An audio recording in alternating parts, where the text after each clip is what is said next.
Hello friends, welcome back again to my YouTube channel. This is Yogi from Christchurch.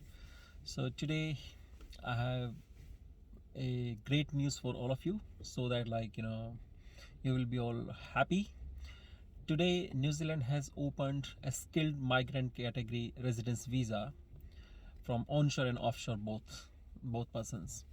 And they have also opened a parent category visa, a parent category residence visa from now onwards. From 12th of October, anyone can apply for parent category residence visa if they are already been a resident of New Zealand, provided they have to meet certain criteria for all of those one.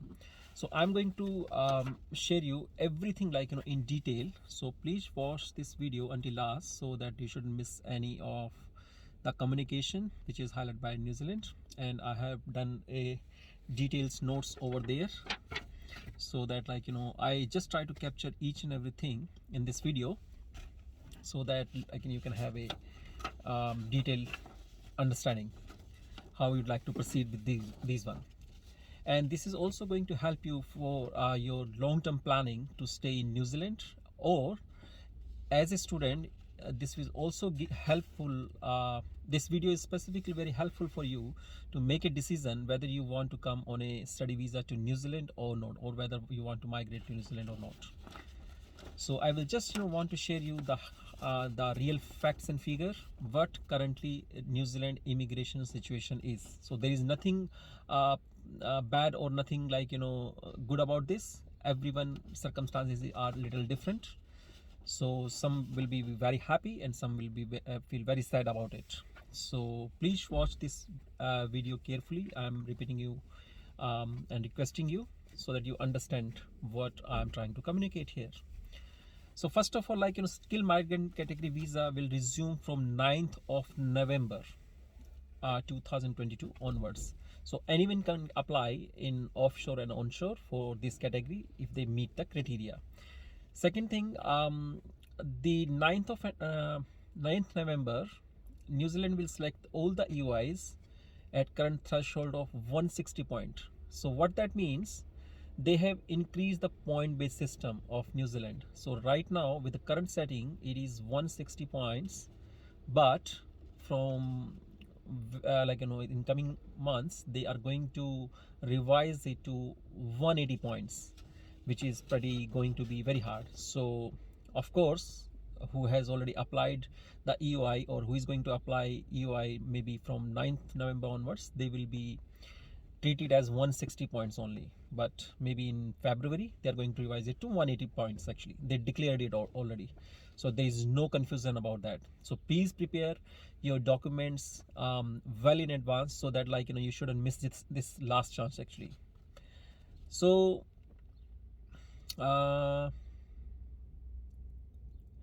from 9th of November, the points is going to increase to 180 points. So if you are interested, you can still apply your EOI before 9th of November under 160 points. The EOI will be selected again in 18th of January 2023. So the person who is apply EOI, so next EOI will be open on 18th of January 2023. Earlier it was open in every fortnightly basis, but nowadays they are mentioning specific date about this. So the first EOI open after COVID would be 18th of January 2023. So now the choice is there. So if you have already applied your EOI, so you can either withdraw it and take your refund, or you can apply a new EOI as per your desire actually. And you can also request a refund if you want to withdraw your application. But please note that if you really want to refund your application and you want to withdraw it, please add your add new information before 9th of November. Otherwise, what is going to happen, so for example, someone has applied last year and their EOI is still not open. So what is going to happen here, if you withdraw your application and you apply after 9th of November, then you have to meet 180 points. But if you want to withdraw your application right now, you can still withdraw it, and you want to amend your application or you want to reapply, that is also okay. But if you apply, you have to be applied before 9th of November, so that you should fall under 160 points. So that's the only difference. From 18th January 2020 onwards, the EUI will need to have 180 points. That's clear cut. So check your EUI and make ensure that you have all the right points, eligibility like age, experience, employment, and qualification. Now, the EUI submit before 9th May 2022. Please listen carefully. The EUI is submitted before 9th May 2022, which do not result in an invitation to apply. They didn't receive any invitation, will expire and will not be reselected. So they clearly made a decision. The person who didn't get an invitation to apply for residency and the application is submitted before 9th May 2022, so please withdraw your application, because your application will not be reselected from the pool. So what you have to do in this case, I know many of I know few of my followers, they are from southern part of India. I won't like to highlight their name. They have submitted EUI application like 2 years before the COVID started. So this is specifically for them. You need to withdraw your EUI and you have to reapply again before 9th of November. So what is next? After applying EUI, so technically you have immigration will give you 4 months to submit your original documents. So you need to take care of that. Earlier it was 6 months, but nowadays immigration is only giving you 4 months time. So if you want to apply for residency, if you are planning to apply for EUI, make ensure that all the documentation or all the details you are providing in your EUI application, you have to make ensure all the relevant documents has to be supplied within 4 months of time.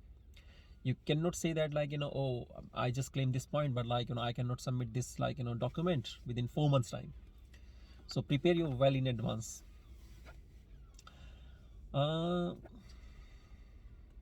So now what is the important thing is, because now the immigration residence visa is an online system, so there is no paper-based application anymore.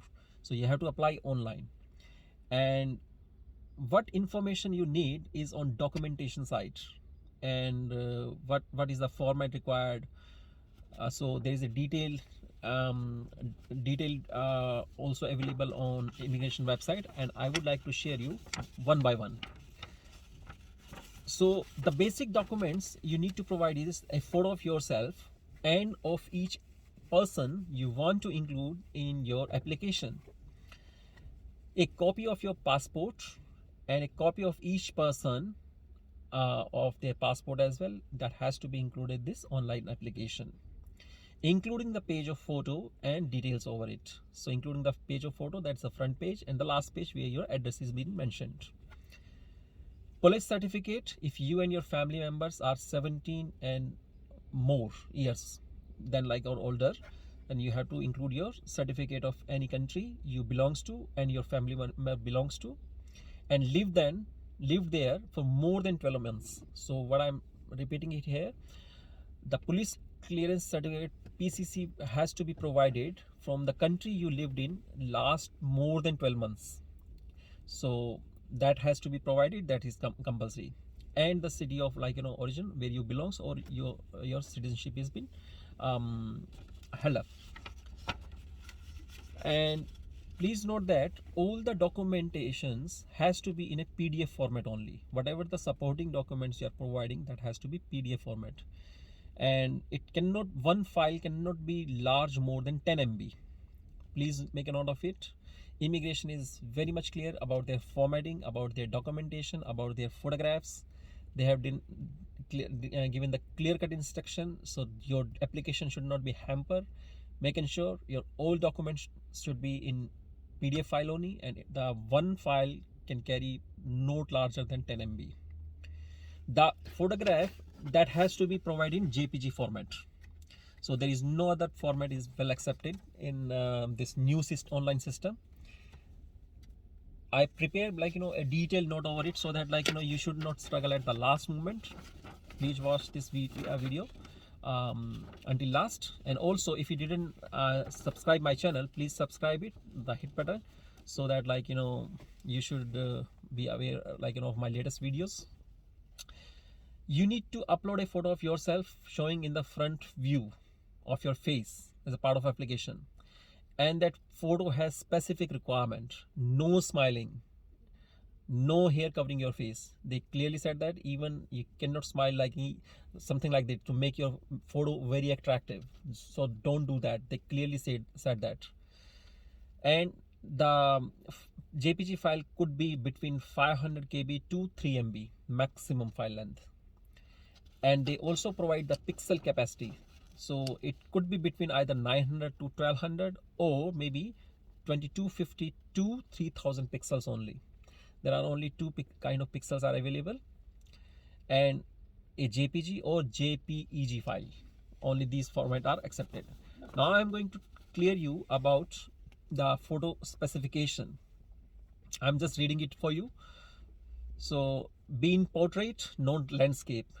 Have ever lightening and the minimum shadowing. Be in color, showing natural skin tone. No edited photo is being accepted there. No blurry vision. It should be clear cut. It should be an original photo, not by photo editing. I'm mentioning that they don't want to accept any amended photo or any edited photo. Not a selfie. It should not be a selfie, and should be taken from 1.5 meter distance from your face. Please make ensure your photo should be taken from a distance of 1.5 meter from the face, and be taken in a plain light colored. But like earlier, most of the immigration system, they accept the white background, but please note that this time white background is not been acceptable by immigration. So they are saying light colored, but not the white. It can be creamy shade or something like that. No patterns or no objects behind that your picture. Only contain plain clothing patterns. Keep your eyes open, mouth closed. Your mouth should be closed. It should not be like that. And eyes open. It should not be blinked. Do not smile or frown. They clearly mention do not smile or frown. Show your face clearly, and that long hair is tucked behind the ears. If you have a long hairs, you have to tuck it properly so that they should not cover up your face. And some of the girls, they have flick cutting, that is not, they should be tucked up properly with the pins actually. That is not acceptable at all. If you have prescription glasses, the glasses should be clearly view your eyeballs actually. It should not be little the outer line of specs should not be come up and cover up your eyeballs actually. Cover up your lenses actually with no reflected lights. Make sure your face and hairline can be seen in the photo clearly. So that is the detail related to your photograph specification. Apart from this, as we discussed a few minutes before, there are a couple of set of documents required, but there are additional set of documents may also be required along with the application if needed. So I am also going to read it for all of you guys so that you can make a note of it. The first is your EOI application. So you have to ensure that whatever the information you provide in your EOI application, you should make a note of it somewhere in your notepad, or somewhere where you have to keep memorize them, what you mention in your EI. If I would be in your case, generally I always write down in my personal diary, and so that I should be aware of that. I applied for more than 30-35 countries visa by my own. So each and every time there are some countries who has having a very detailed page format, and you can't reverse it actually, you can't save it. I know many of them so what I do generally before I uploading the content in each and every application, I make it note of it what I have written down, what details I have put it, which dates, specification what I have mentioned in my in that application. So I just do manual work a lot. and just I save them for record purpose. So even after 10 years, if I go back 10 years before, where I applied and what I have mentioned in that application, I always keep a note of it separately, so that I should not juggle or having issue at the last moment. Next is the employment documents, where your work visa or your contract or salary slip, whatever the documents related to your employment. Evidence of your qualification and your partner qualification. So both qualification evidence, you will need that actually, and it should be a English transcript. No other language will be accepted. Skilled work experience documentation for you and your partner. If you are claiming your points in skilled migrant category, you make ensure you have evidence of your skilled migrant experience. A timeline and supporting the evidence of your relationship with your partner. You have to make ensure you are carrying your marriage certificate, live-in bank joint partnership in banks or property documents, or any mean of way where it can be proved that you are living in a genuine stable relationship. Your photographs, family documentations, and those kind of you require that. Proof of relationship such as birth certificate for any dependent children have including your application. So of course birth certificate is mandatory part for each and every applicant, and it should be again an English version. No other local language will be accepted, and it should be clearly written your name and surname. If it is added in your application, that has to be aligned together, and your date of birth should be also matched with your physical passport date of birth. A completed employment supplementary form INZ 1235. Please make a note of this form number INZ 1235. That's the employment supplementary form. You will need that. It is filled by yourself and your employer. A completed residence visa declaration form number INZ 1242. I'm repeating it. A declaration form of INZ 1242. If someone helped you completing this form, or if you're including a partner or children who are over 18th of application, 18th year of your old, then which is including your application, you have to declare that. A completed additional dependent for residency in New Zealand form INZ 1001. Again, a new form number INZ 1001. So technically you have to submit 3 forms with this application, which is INZ 1235, INZ 1242, and INZ 1001. All these forms you can easily download it from Google Map, Google portal, and it is available there. Application fees must be paid when you complete the online form. So of course it's needless to say that you have to complete the online application properly and pay your fees online. And as I mentioned, please don't use any agents scam that. If you're not sure, you can put comment in the comment section. I will reply you each and every message as much within the time frame. I don't delay the message. The moment I read it, I just immediately comment it. So don't pay any fees to your agent. If you are not sure, you can ask questions, because agent cannot file a EOI or visa on behalf of you. So this is the residence application, and you can also file from your home country. What is the selection date actually? The first selection will be on 9th November 2022, which is the old application which is pending in the pool. They are going to select those one first. All the EOIs with at least 160 point will get selected. So they are initially covering up only the points which is being for 160 now, and the old application. The second the second selection will be on 18th January 2023. So these 2 dates you need to remember that. But all the EOI with at least 180 point will be selected after that. So after 18th January, a selection will be monthly basis. So instead of fortnightly, which is the current setting, so it's going to be on monthly basis, and they will declare it on the immigration website whenever they're going to open that, how many application has been received and how many application they have selected. Occurring on the third Wednesday of each month. So third Wednesday every monthly of third Wednesday of each month. they are going to select the this pooling system.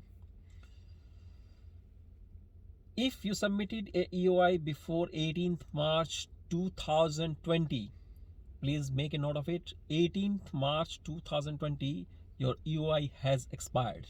You need to resubmit again. Now, what is the that's basically all about the skilled migrant category. So now the question is, there are many persons who want to come to on New Zealand for a study visa, or who want to come for a work visa, or who want to explore this country on a tourist visa, and later they want to stay it here on some different visa, or whatever the reason would be for migration for New Zealand. Now the question is, because now UI's point has been increased from 160 to 180, and they are also going to make it critical due to the median wages, and there is blah blah blah. And what is the future scenario of permanent stay here in New Zealand? So that's a big question. So to clarify this, they also submitted and asking an expression of interest from employer, from employees. You are also open to give your feedback, and that also the expression of interest, they have opened it for the public until the end of next middle of the year. So what that means, immigration, whenever they want to amend any circulation, any documentation, or any form, or any amendments they want, they cannot do it without having a public opinion. They cannot do that. New Zealand is like that only. So they cannot straight away, oh, tomorrow this new rule is going to apply. They always has to take a vetted form and application, and the process they have to follow the rules actually. So they open a expression of interest, what would be their future security for all these migrants to stay in New Zealand. So they also give a very detailed 27-page document in their portal, and I'm just sharing the screenshot of that. So now currently the settings for EOI is 160 point, which is going to increase after 9th of November is 180 points. After next year, they have sent a expression of interest for a public opinion that the proposed future points system for this applying residence visa would be a 6-point system actually. It could be range between 3 to 6 points. That's it. Instead of 180 point, it should be minimum 3 and maximum 6. Whether you want to come on a work visa, whether you want to come for a residence, there won't only minimum 3 points and maximum 6 points. Those person who want to match these points, they can come here. Otherwise, rest of them, they can't stay here for long term. They can still get a work visa. Please don't take it negative way. They can still take a work visa, but they cannot be filed residency. They want to make it a simple point based system rather than to make it critical segment. So the first segment they pointed NZ professional registration, the occupation which is high skilled and required a registration, that gained more than 26 years experience or training or work experience, that gains 6 points. The person who is getting less than 25 years or work experience, it gets 5 points. The person who has 24 years experience, sorry. Oh, that's blur little. I'm repeating it again. The person who is having a 6 years plus experience is getting 6 points. The person who is having 5 years experience get 5 points. The person who has 4 years experience, 4 points. Less than 4 years, it is 3 points. So that's required for NZ professional registration. For the qualification, level 10 gets PhD, they will get 6 points. Level 9 master degree, it will gain 5 points. Level 8 honors or postgraduate diploma, it could get 4 points. Level 7 degree, bachelor degree, only 3 points. High income, if the medium wage is multiplied by 3 times, so they will get 6 points. If the medium wage is multiplied by 1.5, they will get 3 points. Very straight away. Plus skilled experience of New Zealand. If you get 3 years, you will get 3 points. If 2 years, we will get 2 points. If you have 1 year, you will get only 1 point. So technically, if your qualification gets a registration, or your qualification is like between level 7 to level 10, you can also add that one. Or you have a high income group, either 1.5 of median wages plus skilled experience of New Zealand, you can easily get the this residency. It's very straight away, very simple. To simplify this process, the proposed futures points we are processing to introduce a new simplified point system. This is the I already demonstrated to you. So 3 to 6 points based on either New Zealand qualification, registration, or income based system, and 0.1 per of New Zealand in a skill job. I already explained it to you. That's also covered up. I will give you another example to make it like simplify. So for example, if a scientist has a PhD degree, so he can still claim like 6 points or on behalf of their qualification. So he would be eligible for residency straight away. The person who has a PhD degree, he will study straight away eligible for residency. He doesn't need a job. He only need a job offer in New Zealand. All the or the other scenario would be a licensed builder and practitioner, or like builder could only get 3 points because of his qualification and point based system, and a professional registration base. He only gets 3 points. So he would be eligible for residency after 3 years. Altogether, you need 6 points to apply for residency. So 3 years for your qualification and 3 years for work visa experience. As simple as that. Then future, community submission.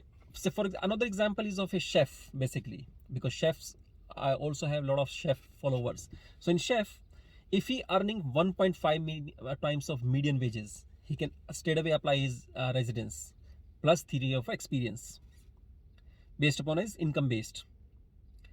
Or a teacher who could claim a 3 points based upon their registration level, and also after working 3 years in New Zealand in the same occupation, the teacher can also file their residency. Very simple. Or a teacher with master degree who has claimed 5 points in a qualification, they only need 1 year of experience. That's it. And what else we have? Apart from this, they also are mentioning about bonus points basically. Right now the bonus point is outside Auckland, or some long still short and slicks work experience, or partnership based work experience, or the partner is in skilled worker. So that kind of bonus point current settings are already been placed there, but they want to make these bonus points very simple. So that means skilled migrant category no longer offers bonus points such as location, study in New Zealand, or partner credentials. So moving forward, if someone wants to migrate here just based upon the study, he want to enter into study visa just for a shortcut, that is not going to work out. Very simple. So that means it's a clear cut indication they are not interested for a study visa, which can lead to the migrants for residency option. That is not being a shortcut specifically in New Zealand. If you are opting in this way, better you choose another country. So now the question arises, who is going to miss out from this residency? There are definitely skilled residents, just like welders, plumbers, carpenters, builders, and trade workers who is still not getting medium wages, or maybe they are higher than the medium wages, but they don't have 1.5. So current median wages are 27 point something, which is going to increase next year around 28.9 something in February. I'm just giving a roughly calculation. The medium wages would be for residency would be roughly around $42 to $42 actually. So that means there are many trade workers who are a skilled category person as per ENSCO code, who might get maybe $35 or maybe $38. They can only get a work visa. They can stay here for long term, but they cannot gain the residency until until they match their point based system, which is 6 points. That is very clear cut now. They also clearly mentioned in this expression of interest, it would be very difficult to gain residency specifically for any skilled worker. So you need to be very careful before choosing New Zealand your next destination. um like they also going to revise a green list, which is going to revise every half yearly basis. Next review is going to happen in July 2023. They also mentioned this in their blog actually. But make sure your income should be more than 1.5 of median wages. That's a clear cut instruction given to apply for a residency. What about people who are not eligible for residence? Actually, there are currently no restriction or the time frame, like someone is over median wages who can spend New Zealand in a temporary work visa. There is no cap, but like they are going to make it a cap over there, just like they do for level 4 and level 5 people. They just put a 3 year gap, like a 3 cap actually. So one can stay in less than median wages maximum for 3 years, and then he has to exist for 1 year. Again he can come back. The same way they are going to give to other migrants as well. If your median wages is about more than that median wages, but you can still apply for 3 years, but after that you have to quit for 1 year, then you can come back. Same way it will be forever, just like you get visa in like Dubai and other those Asian countries basically. Positive side is that migrant has a more clarity. They won't exploited by any employer, and they are also likelihood to gain residency as well, who are a high skilled worker. They can also make well advanced, whether you want to come to New Zealand or not, or for immigration purpose. And from employer side, it is also very there should be a stand down period for everyone. So migrant cannot be rely only on one worker. So that means the local residents, citizens and the Kiwis, they will get more chance to get that job first. Last but not least, cook has been removed from mid-level skill level 3, and it has come to level 4 and level 5. So in coming days, so please and make sure cook is no more a skill category. Mostly there are a lot of Asian peoples who work here on cookery visa or something like that. Chef, I'm not sure chef is also going to be sorted out soon. They just make it clear for chef as well. They just save it for at least for 2 years. So if someone get residency on chef visa, because I also have a lot of follower from these countries who came here for work visa, there could be also the case. So that's it from my side. If you still have any questions, so you can just put your comment in the comment section, and I will reply you as soon as possible. And if you happy with the content, please subscribe to my channel, so that other people can also watch that, see that, and can helpful for them, everyone. So that's it from my side, and you guys have a happy day, good day. Thank you.